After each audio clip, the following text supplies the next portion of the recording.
جلال پور پیروالا میں محکمہ زراعت توسیع کی طرف سے زیادہ گندم اگاؤ مہم کے سلسلہ میں ڈیرہ جام غلام مصطفیٰ بستی چانگ موزہ بیٹ کیچ میں ایک میگا فارمر گیدرنگ کا انعقاد۔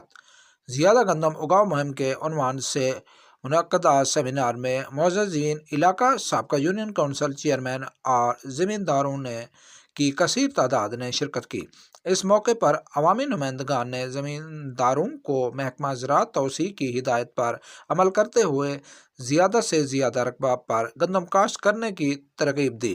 ان کا کہنا تھا کہ پنجاب حکومت زراعت کی ترقی کے لیے تمام وسائل بروئے کار لا رہی ہے۔ ڈاکٹر محمد صفدر، اسسٹنٹ ڈائریکٹر زراعت توسیع، تحصیل دیپال پور نے زمینداروں کو گندم کی جدید پیداواری ٹیکنالوجی کے بارے تفصیلی آگاہی دی اور کہا کہ کاشتکار حضرات دھان کے منڈوں کو جلانے کی بجائے اس زمین میں مکس کریں۔ اس سے نہ صرف زمین کی زرخیزی بحال ہوگی بلکہ آئندہ فصلات کی پیداوار میں بھی اضافہ ہوگا۔ اس موقع پر محمد طلحہ شیخ، سینئر زراعت افیسر، جلال پور پیروالا نے گورنمنٹ کی طرف سے زمینداروں کو مہیا کی جانے والی سبسڈیز اور پروجیکٹس سے آگاہی دی۔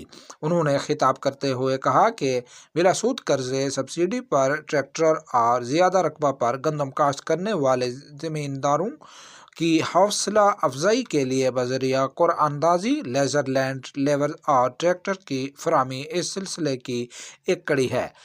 نیز حکومت پنجاب گندم کے پیداواری مقابلے میں منعقد کرا رہی ہے، جس کے تحت صوبے میں اول پوزیشن والے زمیندار کو ٹریکٹر جبکہ ضلعی سطح پر 10 لاکھ کا انعام دیا جائے گا۔ تقریب سے سن کراپ تحفظ گروپ کے ریجنل منیجر نے کاشتکاروں کو گندم کی فصل میں جڑی بوٹیوں کی تلفی پر ڈیٹیل لیکچر بھی دیا۔ راشد رحمانی نے تخم بلنگو کی کاشت کے پیداواری ٹیکنالوجی بتائی۔ اس موقع پر یاسر عرفات چودھری، مدثر مقبول، قاری محمد عامر، فرحان بخاری کے علاوہ کثیر تعداد میں کاشتکاروں نے شرکت کی۔